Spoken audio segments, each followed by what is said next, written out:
Hello friends! Yoyo and Momo are back with some more educational information that will further inspire you. A lot of research has been done by them and now they are ready to give you feedback on all the factors that will put Australia as the #1 destination for students. Let us start to get some insights about the geography of Australia. Firstly, it's the biggest island in the world. The capital of Australia is Canberra, which is a 3-hour road trip from Sydney. It is a good holiday destination for Sydney locals, who go and enjoy the weekend as it is in proximity from Sydney, and it always gives them a good earned break after a hectic week. In fact, it's a stress reliever with its invigorating climate, and having one of the finest restaurants with cuisines from all over the world. The other noteworthy part about Australia, is that it has a population of over 25 million and the government is expecting to get more migrants, which will ultimately lead to better facilities and more opportunities. A tougher competitive environment will ensure that these educational institutions are elevating the quality of their education and curriculum. Australia, having the best of both the worlds, has 6 states, namely, NSW, Queensland, South Australia, Victoria, Western Australia, Tasmania and 2 territories, which are, Australian Capital Territory and Northern Territory.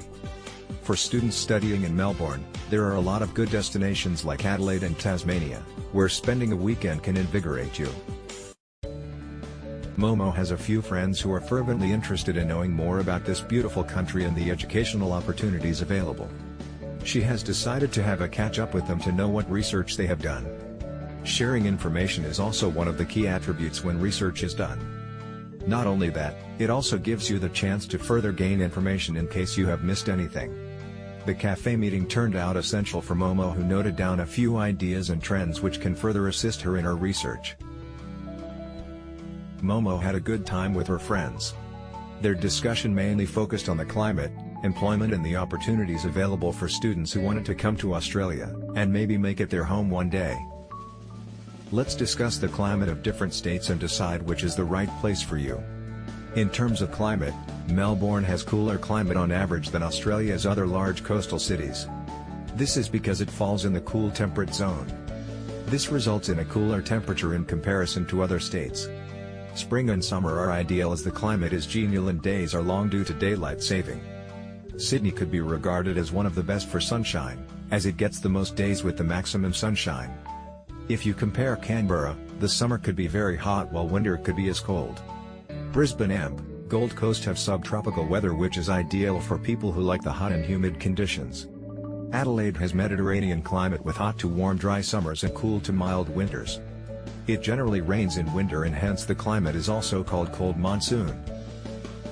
Perth has hot and dry summers while winters are mild and wet. Tasmania has a relatively cool temperate climate in comparison to the other states. Darwin is the largest city in the hardly populated Northern Territory. It has tropical climate with its wet and dry seasons. The temperature stays relatively the same throughout the year and it is great for people who prefer tropical weather. You can see that though the states are close to each other, they all have their own unique conditions. The best part of living in Australia is you will find rich weather and good conditions in all states. It has something for everyone and the different weather conditions make it an ideal place to avoid monotony. In the meantime, Yoyo got a response from his cousin advising that Melbourne and Sydney are amongst the top 10 international cities for students according to the QS student rankings. The QS ranking is based on factors like safety, experience, cultural diversity, local navigation, affordability, employment trends, etc.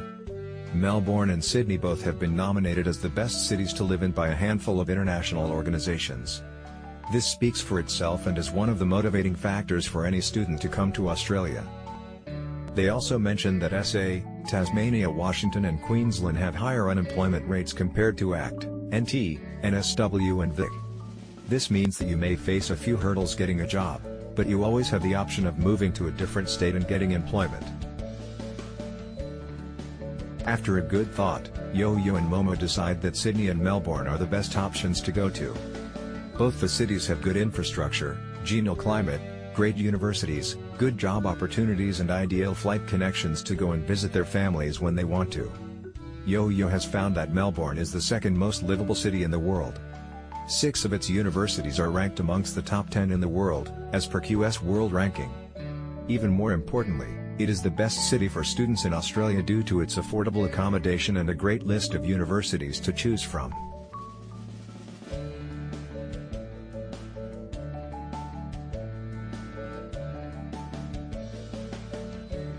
On the other hand, Sydney has amazing weather, some of the best beaches in the world and great outdoor attractions.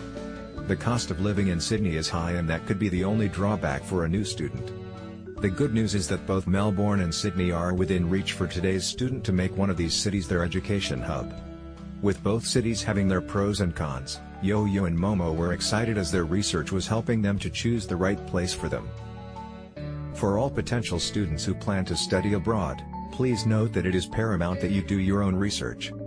This will assist you in choosing the right institution but also help you in writing an effective statement of purpose to fulfill admission and visa requirements.